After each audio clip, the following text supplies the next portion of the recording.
In the beginning, the Celestials created the sun and other forms of life, but monstrous creatures known as deviants began to run rampant. The leader of the Celestials, Arishem, brought forth an immortal group of superhumans known as the Eternals from the planet Olympia and sent them on their ship, the Domo, to Earth.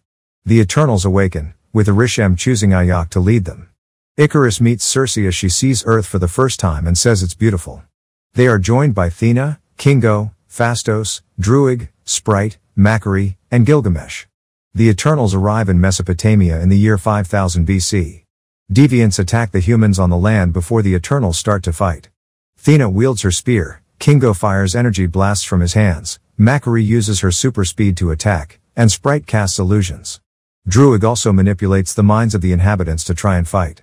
After fending off the deviants, the Eternals introduce themselves to the humans. Jump to London in the present day where Circe now lives. She goes to class where she is supposed to be giving a lesson, and she finds her boyfriend Dane Whitman filling in for her until she arrives. The lecture is interrupted by a large earthquake.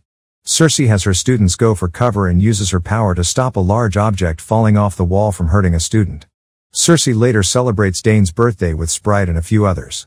She gives Dane a ring from his family's history that she has kept for centuries. While walking on the streets, the three are found by a humongous deviant named Crow. Sprite casts an illusion to hide them from it, but the deviant is able to spot them and goes after them, even though deviants generally attack humans and not Eternals. Circe and Sprite ready themselves for a fight before Icarus flies in and fires his laser eyes at the beast. Circe uses her power to turn a runaway bus into rose petals. The Eternals see that Crow is also able to heal itself before it escapes. Circe comes clean to Dane about her life as an Eternal and what their purpose has been. He asks her why they never helped during the Great Wars or when Thanos attacked, and she explains that they were instructed to never interfere in the orders of mankind so as to not hinder their development as a society. Circe also tells Dane that she and Icarus were technically together for centuries, but things didn't work out. She later goes back to her apartment to reconvene with Sprite and Icarus, resolving that they need to get Ayak and the other Eternals together to fight Crow. Flashback to 575 BC in Babylon. After an intense battle with some deviants, Ayak forms a link to speak with Arishem.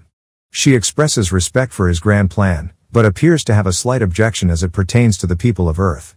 Arishem tells her not to get attached to them and to follow through with the plan.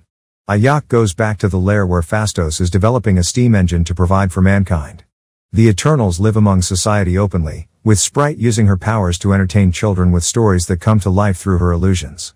Meanwhile, Icarus's feelings for Circe have been growing over time.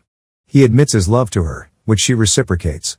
They make love outside at night and are seen married later during the age of the Gupta Empire with all of the other Eternals there for them.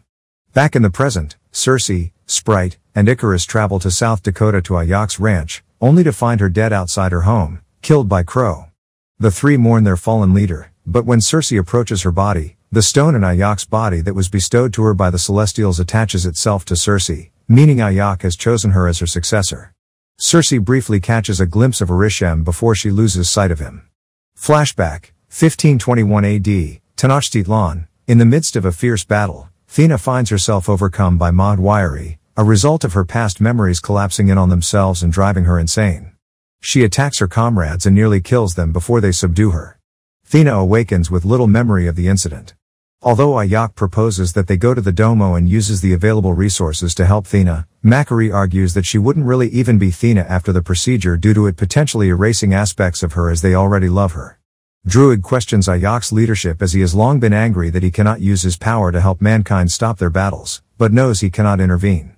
Ayak decides that, since the deviants have been driven out and staying together would be dangerous, they should all split up and live in the world among the mortals. Gilgamesh agrees to look after Athena and make sure she doesn't hurt herself or anybody else. Present, Mumbai, Circe, Sprite, and Icarus travel to find Kingo, now a famed Bollywood superstar who has pretended to be his own descendant for the last few decades to maintain an acting legacy. His valet Karun knows his secret and has been working with him for over 50 years. The three break the news of Ayak's death to him, and the threat of the deviants. Karun encourages Kingo to join his friends on their mission to round up the others, and Karun is even more than willing to join them. They travel in his private jet to Australia, where Sprite expresses annoyance at Kingo for abandoning her a while back for his new famous lifestyle. In Australia, the team locates Athena and Gilgamesh in their private location. Athena almost has another lapse where she tries to attack her family, but Gil is able to talk her down with help from Sprite. He cooks them dinner before they take the time to mourn Ayak. Later, Circe tells Gilgamesh about her new burden as leader, and how she cannot figure out how to link herself to speak with Arishem. After relaxing herself, she is able to speak to the great celestial leader. He tells her that the emergence is happening, and he explains the true purpose of the Eternals. They were sent to bring forth the birth of the celestial Tiamat, as new celestials come about every few millennia, and they have done this process on other planets before Earth. They come about through intelligent life, which had been halted by the attack of the deviants, but with the Eternals having gotten rid of them, Arishem says it is now time to wipe out all life on Earth to make way for Tiamat. Circe is horrified by the revelation, but Arishem defends it by saying this is just the cycle of creation for their life forms. He then explains that Olympia never existed, and that she and the other Eternals are just creations from the world forge as artificial beings made for use by the Celestials. Circe cannot remember this because the Eternals have their memories reset after each emergence. To top it all off, Arishem created the deviants to regulate the balance between predators and prey so intelligent life may prosper, but he lost control of the deviants and they became predators themselves. He made it so that Eternals could not evolve to correct his mistake. Circe breaks the revelation to the others. They are stunned by the knowledge of their true purpose, but most of them resolve to find a way to save the people of Earth. They figure they must find Druig and see if he may use his power to overtake the mind of Tiamat. The Eternals travel to the Amazon where Druig is staying in a village where he has been keeping watch over the people for decades. He is not so keen to help the others in their mission, as he has grown cynical and weary over the knowledge of what they were meant to do. At night, Kingo talks to Sprite and states that he knows that she is in love with Icarus but has not been able to act on it due to her childlike appearance. Soon, Crow and other deviants attack the village. The Eternals fight them, but Crow overpowers Gilgamesh and absorbs his energy, gaining the ability to walk on two legs and speak English. After he leaves, Thena stays by Gilgamesh's side as he dies. The other Eternals mourn him. Druig agrees to join the team in honor of Gil, and knows they need to find Phastos now. Flashback, 1945, Hiroshima. Just after the dropping of the atomic bomb, Phastos stands among the aftermath of the bombing. He weeps to Ayak, feeling remorse for helping humans develop and advance in technology only to continue killing each other. It is here where he loses faith in humanity. Present, Chicago. Phastos lives with his husband Ben and their son Jack, and the Eternals find him at their home. Jack recognizes Icarus from TV from his fight with Crow that was featured on the news.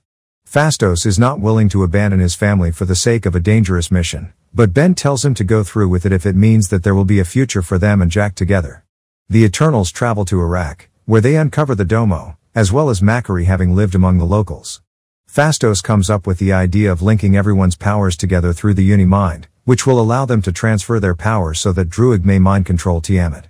When Kingo tells Icarus that he would follow him to the end, Icarus tells him that he is not who Kingo thinks he is.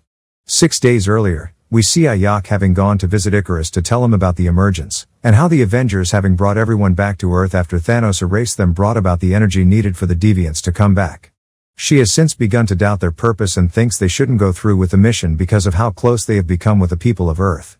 Icarus brings Ayak to a location near an icy lake where he has located deviants. Because he refuses to abandon the mission, he throws Ayak to the deviants, where Crow goes on to absorb her energy and gain her power. Icarus flies her body to her house where he will later find her with Circe and Sprite. Phastos sends Macquarie to locate the source of the emergence, which turns out to be an active volcano in the Indian Ocean. Icarus goes to stop their plan, as he soon reveals that Ayak told him about the emergence after they left Babylon. They realize that he killed her and is planning to go through with the emergence at whatever the cost. Sprite joins him due to her love for him. Kingo ends up leaving the team with Karun for fear that he will end up getting him killed if they have to go against Arishem. Although Circe expresses her doubts, Thena assures her that she was chosen by Ayak to succeed her for a reason.